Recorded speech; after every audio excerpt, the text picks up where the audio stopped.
Southern California, welcome to Money Matters with Dino. Saturdays from noon to 1, right here on Power Players Radio, KTLK AM 1150. Do you own a home or have plans to in the future? You'll get all the information you need to know about what's happening in the local real estate market and how to take advantage of that knowledge. How to approach home ownership or mortgage financing with design, vision, and focus, as well as accurate information. Whether you're buying, selling, or investing, listen to Money Matters with Dino right here on Power Players Radio, KTLK AM 1150.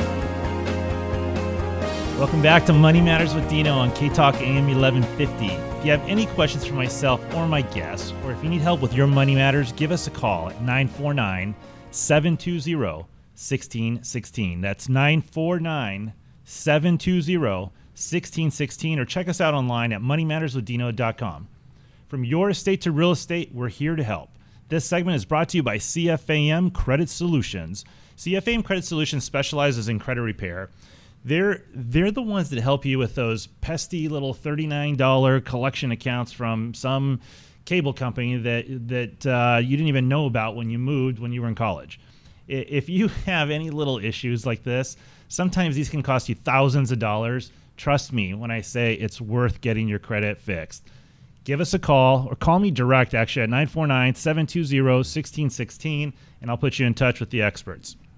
So joining us today in our discussion panel with the experts is attorney and author and wealth-building life coach James Burns, and, of course, a returning real estate agent Brian Liberto. Today we're going to be talking about Retire in Style with the Million Plus. Love the title. I think, was it, Phil, is it you that came up with it, or was you? Okay, of course James? It was me. No, it was me, although I think I might have stolen the idea from James. Since he's the guest today, let's give him let's just give him the credit. Yeah. All right. So welcome to the show, guys. Thank you. So James, let's start with you. Before we jump into the topic, tell us a little bit about your background, your practice, your book. You're an exciting man. You've actually, your resume goes back pretty far, and it goes all the way to being a bodyguard, a martial arts expert, a life coach, an attorney, CPA. How do you do all this stuff? You just keep on doing, keep on. How far would you like me to go back? A little quick background on your I guess martial arts stuff and bodyguard type stuff, if you're okay talking about that. Sure. I started martial arts when I was 7 years old. It was about 1973, and that just led a lifelong pursuit of taking a look at what the arts had to offer, including self-discipline, which is something we'll go over today relative to retirement. After I got out of the Marine Corps, serving in one of the elite operations of the United States Marine Corps, I was looking for work. And really all that was available out there was either working for the police department or going into bodyguarding, which was a natural solution. So I found myself and a friend shampooing a carpet of an attorney's office, and we were throwing kicks at each other. We were throwing some nice high kicks. The attorney comes out of his office and says, "Hey, you guys, come in here." And we thought he was going to kind of yell at us for doing that out in his office. Sure. And he said, "How would you guys like to be bodyguards?" So we looked at each other and we said, "Yeah, sure." "What does it entail?" And he said, "Just meet us at this place down in Black Point." I was living in Hawaii at the time. Black Point is one of the most prestigious areas on the island of Oahu. And we just came to this dead-end road, black gate, and trees all over the place. It looked like nothing was there, like we were at a dead end. He gets out of his car, he walks over to a black box and pulls out a phone, and he calls on it. This big black gate opens up. We drive into this thing. We go down what looked like triple canopy jungle all around us, and we come to a courtyard where there's just one big banyan tree. This big door opens up. It looks like a palace, and a white-haired fellow walks out and says, "Welcome," and it was the home of Doris Duke. So I ended up working for her for the next 2 years, providing bodyguard work. Wow, that's great. And then fast forward a little bit. Now you're an attorney, a CPA, an author. Not a CPA. Oh, however, not a CPA. No. However, we do use those folks quite well. I have a tax degree, so I know a little bit about tax, enough to be dangerous. Okay. And tell us about your book. And the book was a culmination of looking at a couple of self-made billionaires, the guys that kind of do it on their own, and 3 pieces of investment advice that each one of them said was the best investment advice they had ever received in their entire life. Well, fantastic. I can't wait for you to tell us a little bit about it later.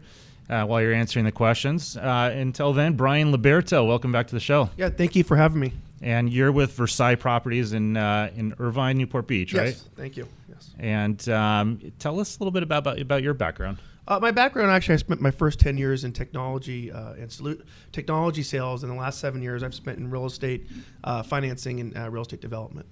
And for those of you that don't know, one of the shows that Brian did for us a while back was using technology in today's workforce. And he's really great with that. I mean, there's certain folks, I guess, if you got an older client who doesn't text message and all that, but Brian's one of those guys that's just always available. And whatever your way is, whether it's text message, email, Facebook, Twitter, I mean, whatever it is, he's right. Using it. We just try to find out what is the best communication matter for the clientele, and then we work around that. So, all right, guys. Well, let's just jump right into the questions here. All right. So, when do you guys think the average person should start saving for retirement?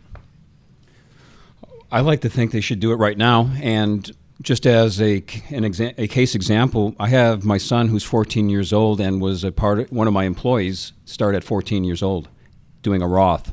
A Roth at 14? Yes, so that he has tax-free income into the future, because the future looks quite uncertain. For most people, it's as early as you can be, and the minute you start earning income, which is almost a requirement to be able to create a retirement plan, is what you should be doing. Okay, Brian, do you have any input on that? No, I mean, that's great advice. If you can, at 14 years old, wow, I mean, that's probably 7 years before I started. So, all right, so obviously, someone saving at 20 years of age or 14 in your son's case, is different. But what do you tell a person, who's 40, for example, instead of 20? What's the strategy there for somebody who's a little bit older, has less years to go? We're going to have to find some acceleration tool for them. So, they're not going to be able to go with a lot of the traditional vehicles that are out there. They're going to need some kind of something that will supercharge or turbocharge, if you like, that will help them maximize their savings in a short period of time. Yeah, I would say at least just start. That's the first thing to do is just start. If you're still talking about that 40, first thing to do is at least start the process and meet with a professional. So. Sure. And then what do you guys think about IRAs, the traditional retirement stuff, versus real estate? Is real estate a right vehicle to be using for retirement? I think it's all a part of a plan, and in my book we kind of created a quadrant. So in that quadrant you'd have one of the plans. In that quadrant you would also look at real estate, and you need a couple of tools to slay that retirement dragon. Brian, what about you? I know obviously you're the real estate guy, so I'm guessing. As a realtor, all I'm doing is talking about is just selling and buying real estate all day. That's the only thing you should be doing. No. I mean, I'm not an investment advisor, so I don't really give a lot of advice on it. But from my understanding of it is, I like to diversify, like he said, in the different areas. And if you, as a young age, could start buying a piece of real estate, maybe in your mid-20s, where your usual rental payment, say it's $2,500 a month, but we can get you a mortgage at around $2,800 a month. That's a good deal for someone to start buying real estate. So. Okay, so staying on the real estate kick for a little bit, there's people that look at investing and sometimes they look at it as a retirement vehicle, but they look at it for cash flow, or they look at it for equity gain. Yeah, I would look at, say, a guy who's about 28, 30 years old. He'll call up, we get him pre-qualified for a loan, and we can, have him look at a multifamily or, say, a duplex where he could move into the unit, make his payments, then we put a renter in there, and that renter will offset his monthly payments. So that way he can start cash flowing, and it pays down some of his monthly payments, principal, and interest. So. And what do you think about investing in maybe some higher end property versus more property that's lower end? So, for example, the Inland Empire, and buying some less expensive homes and having more of those. What do you think is a better strategy? I think it's a great there? idea, because I actually had a client of mine who's an investor, and he was talking to me about buying lower price properties, because we usually focus on the luxury real estate in Newport and Huntington. And I said, well, what price point are you talking about? He said, well, I'm flying out to actually Milwaukee, and we're buying homes at $50,000 and $60,000, and our cap rate's at 20%. Wow. And I'm like, well, I've never even heard something like that. And so if you could find cap rates at that and your purchase price is at 50, I think that's something you should pursue. In case you just jumped in your car, you're listening to Money Matters with Dino on KTLK AM 1150. We're here with James Burns and Brian Liberto, and we're talking about retire in style with $1 million plus. So, James, the next question I got is for you. You've written a book. What is it? The 3 Pillars of Success, I believe, right? No, it's the 3 secret pillars of wealth. Of wealth. Okay, so the three secret pillars of wealth. What are those three pillars. The three pillars are leverage, arbitrage, and cash flow. Can you go into that a little bit deeper? Sure. Leverage, quick example, it's the same way we purchase a home. We go to the bank, we get a loan. There's not very few people that can just cut a check for $700,000 and go buy the average size home here in Orange County. So they would need to use leverage. So that's leverage. Arbitrage, the best way to understand that is to buy low, sell high, and you're going to capture that difference between the two numbers. That's arbitrage. And then cash flow, kind of self-explanatory. It's the stuff that we all need. We need it every day to buy, purchase, and live. And it's the lifeblood of any business. Buy low, sell high. That's the secret, huh? It's some of the secret sauce. Well, I think that's an easy one for everybody to remember, but a hard one for everybody to do. Absolutely. All right. Can you explain how all those interact to create a retirement plan? Sure. In our book, we advocate that you look for every investment to have at least 2 or 3 of those tools involved in it. So, if we're looking at real estate, we're going to use leverage. We're going to obviously be looking for the cash flow in it. And most times we're going to buy it low. That's so easy to do in the market right now and capture some of that equity gain as it goes on into the future. So here's a quick question then as far as buy low, sell high. For retirement, I remember being a kid, how many times I heard don't ever sell. It's the people that keep the real estate that retire wealthy. But, after everything we just went through recently, I have to sometimes wonder and question that if that is the best way, or sometimes are you better taking the cash off the table and selling? Yeah, it depends on each person's particular stomach. In other words, how much they want to deal with. And we've seen an anomaly in this market, something that people hadn't seen since probably the Depression. So it's going to be a case-by-case situation. If you're listening right now and you have any questions or you'd like to talk to myself or my guest, do not wait. We're top professionals. We're offering free advice. Give us a call. We're at 949-720-1616. That's 949-720-1616. Or check us out online at moneymatterswithdino.com. The segment was brought to you by CFAM Credit Solutions, specializing in credit repair. They're the experts in assisting clients to remove inaccurate, outdated, and misleading derogatory information from their credit reports. Stay with us. We'll be right back.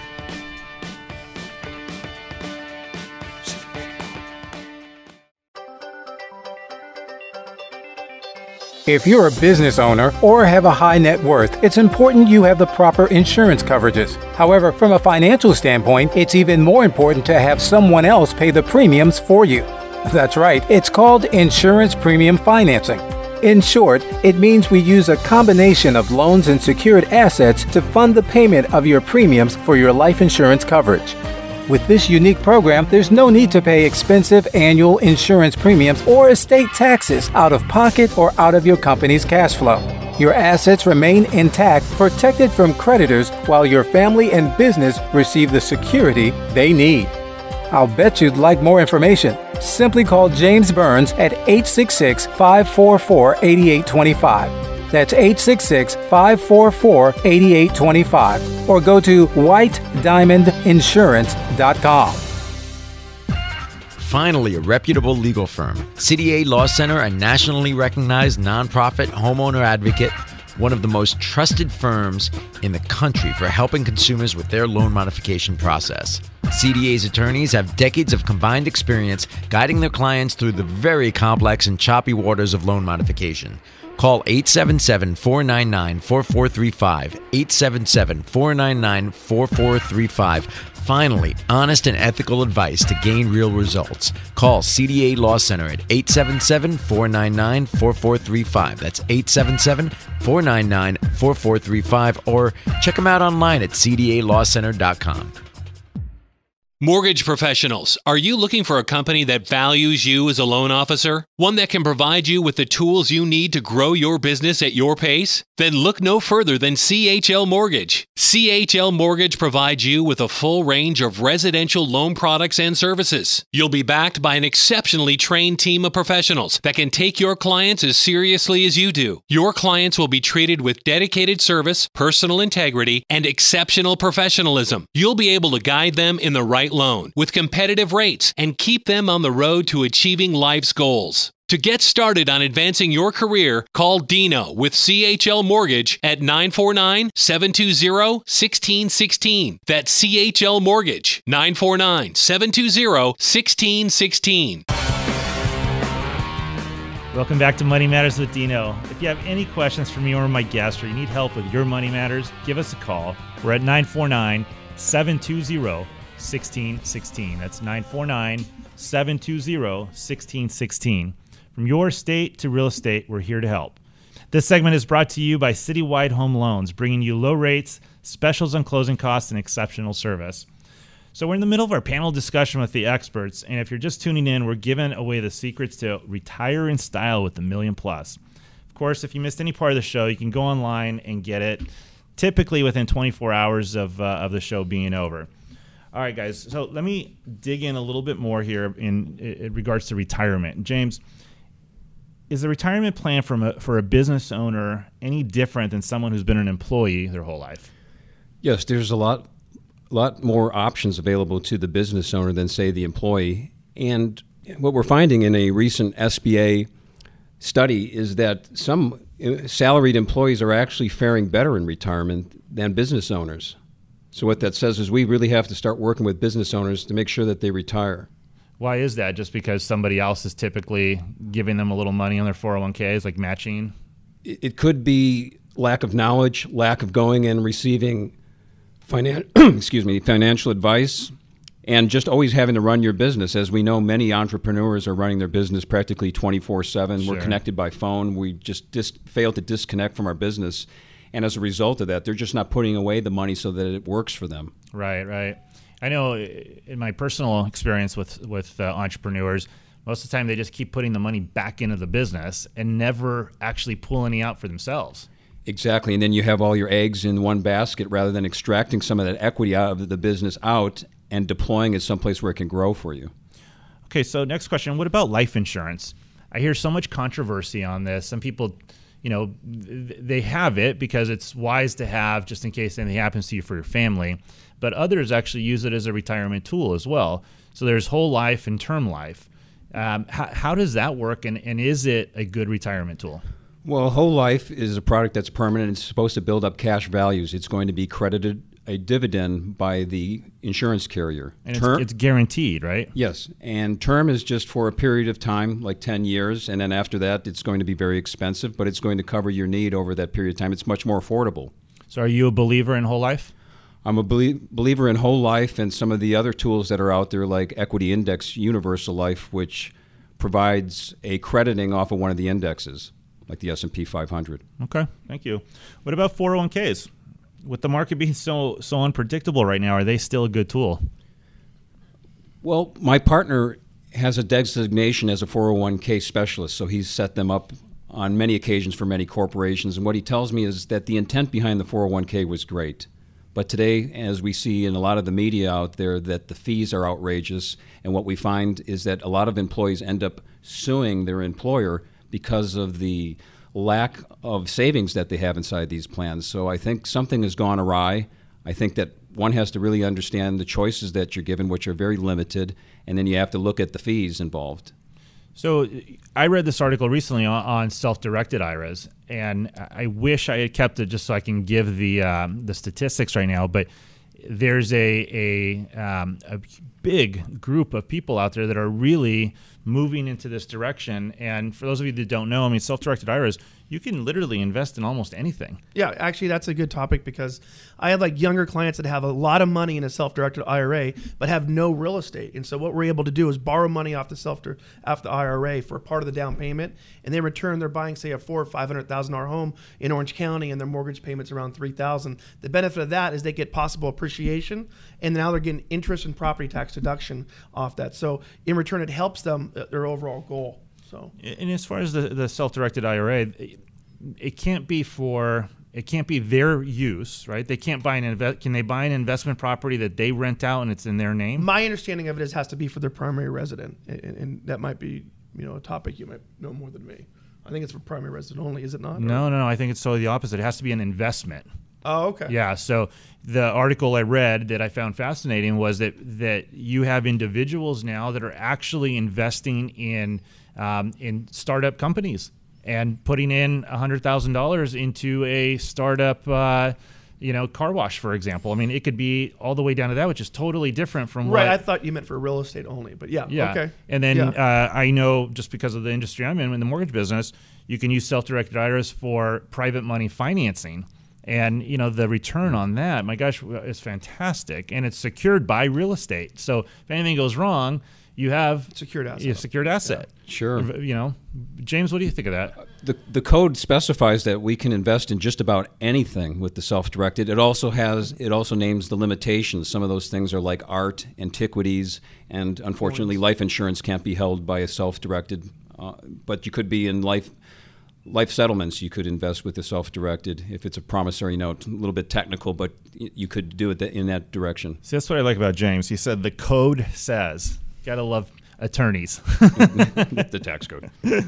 All right. What about gold and other precious metals? They've gone up so much. Are they still worth it? Is it worth, buying more precious metals like that for the long term? I don't really think so, because we've seen gold go down so drastically here just recently. I would want to hold on that. And again, I'm not an investment advisor, and what we really have to look at what happened in about 1933 when there was an executive order by Roosevelt and they confiscated all the gold from all the citizens. You had to give it back. Do you think something like that could actually happen again in the United States? Well, if we look at our debt and the rising ceiling on the debt, we start looking a little bit like we're poised to be Argentina, where they took over all the retirement plans, and it could happen. The only thing that would be safe is to own bullion, which is the unrefined gold. Right. I had a guy tell me a long time ago he was planning ahead for his divorce. and he said, oh, yeah, he goes, I'm pulling out just a little bit every so often just so it can't be detected, and I'm buying bullion. And he goes, it's one of these things that you can sell anywhere in the world, and it's the most commonly traded form of money, outside of cash, and it's untraceable. Exactly, and the government wouldn't want it. Yeah, so if you're planning for, let's just say, your divorce. So give me your bullion immediately. If you're listening right now, you're listening to Money Matters with Dino. We're on KTLK AM 1150. We can be heard every Saturday afternoon from 12 to 1, and we can be reached at 949-720-1616. That's 949-720-1616, or, of course, online at moneymatterswithdino.com. Okay, so we've talked a lot about these good things to invest in. What are investments that people should avoid? James, what about you? Well, I think you have to take a look at those things that are too good to be true is always a first starter. And I've noticed over the years a bunch of people getting involved in a lot of private placement type situations. So you're always going to want to scrutinize those. Probably the safest thing is to go with good, reputable advisors and buy something that makes sense and run the numbers and make sure that you understand what it is. That's probably key number 2, is understand what it is you're investing in. So this next question I'm going to direct to Brian, and I think I know his answer. But Brian, if somebody has a little extra money, I'm going to take a little bit of risk type of money, what should they invest it in? Well, being a realtor, obviously, I'm going to hopefully they focus that towards real estate. And so, no, I mean, if they have extra money and they already have their primary resident and they're looking possibly for some income or possibly for maybe a small income unit down at the beach, maybe they could possibly look at a duplex or a triplex, and they can get income off it and they can get appreciation and they can income or cash flow on a monthly basis. If not that, maybe you look at maybe buying a second home. Interest rates are at the all-time low, prices still at all-time low, and you have upward pressure on price points, so it's a great time to buy in the market right now. So. And Brian, I know just from past conversations we've had, you do a little something because you're in the coastal community and you deal a lot with vacationers. You sell properties to your clients that they specifically rent out just during the summer months on a weekly basis for a much higher rent. How does that work? I mean, how do they do that? Roughly what you can get on a monthly basis, let's just say you get $2,000 on a monthly basis, I can get on a weekly basis on vacation rentals. And I have clients getting 100% occupancy on a vacation rental 3 months of the year on vacation rentals in Newport Beach right now. Wow, that's amazing. Those are great numbers. All right, James, I got a question directed to you. So first-time home buyers, I've been told that if you're a first-time home buyer, you can use your 401k money as a down payment without having any penalty assessed to you. Is that true? That's true. First-time home buyers can access some of their qualified monies, which would be in an IRA, possibly 401k, although that has different restrictions on it, and they can utilize it for purchasing that home without the 10% penalty that would ordinarily be on that monies when you pull them out of a qualified plan. So I had this situation happen to me just this past week, and I actually didn't know the answer. First-time home buyer can use the money for the down payment, but married to somebody who's owned a home before. They now have sold that home. He sold it. They got married. They're buying another home together. This is her first home. How does that work? Can she use hers if this is his other home and they're buying it together? So I think what you're saying is, does each individual have this first-time home buyer capacity if they're not married? Well, I mean, if they're not married and they're first-time home buyers, they can pull it out without penalty. But now they're married. One's bought a home, one hasn't. How does that work? Do you know? Because I didn't. I didn't know the answer. You got me. I don't know the answer to that either. My goodness. See, and I thought I called you a CPA in the beginning. All right, let's call an attorney. That's all right. Well, you know what? I gotta find out the answer to that. We're gonna find out the answer. We're gonna actually answer it next week. So Phil, make sure on the Ask Dino segment next week you ask me that question. I'm gonna have the answer. It depends if you're on the IRS hit list or not. There you go. There you go. All right. Now, what about if somebody is struggling, right? Not making as much money as they used to. They've added their debt load a little bit too much. Is it wise to dig into their retirement and pay the penalty, whatever it takes, to get out of debt? Or do you just not touch that ever? We've dealt with this in my legal practice, and what we tried to tell people is that you only want to do that if it means you're facing foreclosure, or you have someone like the IRS after you for back taxes and they may be leaning or garnishing income or assets. And then you almost have to. You're going to be paying the penalty as well as the taxes on it. So at that point, right, it's like if you're going to be paying double penalty and taxes and interest, might as well and cut the bleeding basically. Yes, you have to do it. And I would advise people to sit down with their tax preparer and see what that hit is before they dip in there and do that. Next question. I know this one gets asked a lot. What if someone's on a fixed income, doesn't make a lot of money, barely scrapes by every month? Can they still plan? I mean, can they still effectively save money for retirement? I think they not only can, but they must. In fact. But how? How do you do that when you barely have enough money every month? It takes discipline, and it's really how much money does one need. Some programs are set up for people at $25 a month. So give up a couple of lattes. I love it. We're gonna put that. We're gonna use that as. I'm gonna start using that as a quote all the time. Give up a couple of lattes. That's really funny. All right, James. Here's another one directed to you. So, when financial planners use the phrase retirement distribution, what does that mean? How does that work? Well, that term may mean when you're taking it out of one of your qualified plans. It also might mean there's mandatory requirement distributions you must take when you're 70 years old, whether you need the income or not. It's just Uncle Sam's way of getting their money back for all those years that you've been deferring the taxes on this money. Let's touch on estate planning. When I think of estate planning, I think of the Walton family from Walmart. But is estate planning really just for the wealthy, or is it for everybody? No, it's for even the common person who might own a home. Really, some of the goals that you want to achieve are avoid estate taxes, obviously, and that's when the super wealthy do it, and Walton's a great story. But if you want to just avoid probate, which is a very lengthy court process, which could hold all your families in court, bickering, fighting over money, and get very, very costly really, really quickly, I think everybody should consider doing it. I know of a family of considerable wealth. When the father died, the 3 kids spent over $5 million arguing over that money. Now, granted, it was a sizable estate, but they argued for, I think, 8 years plus and spent over $5 million. It just seems like the biggest waste of time and money. Like, I can't believe that happened. And now, in a situation like that, can a good estate plan solve that problem so your family, your kids don't end up in court? The answer is no. If they want to, they'll go after it. No, committed folks who smell money, it's like blood and prana. Wow. they're going to go after it. And, the Anna Nicole situation is, I believe, still going on. And she's even passed on her estate, still pursuing her former husband's estate. Wow. So it's a state against the state. Sure. Okay. What do you guys see coming down the road as the biggest challenges for retirement? Are there any big challenges, or is everything status quo? I think that there's two big challenges coming up, and both of those come into one place, and that's government intervention. Right now, we have the government wants to cap our retirement at $3 million, but we're not going to see any cap on healthcare costs. So as we're seniors, that cost is going to continue to rise. You're going to be capped. And the other thing is, right now, if we look in the Federal Register, which is every citizen's duty to know what's in there, we're seeing legislation that means the government could basically manipulate what assets you're in.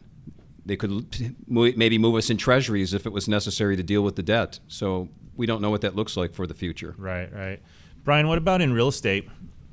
Do you see any challenges coming up with the rising home prices as we see? Is it another bubble? I think you look at how appreciation has gone up so fast in the last 30 to 90 days.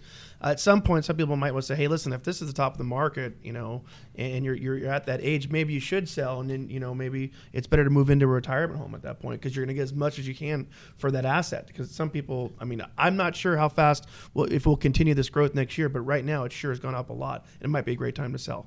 Okay, it's good advice.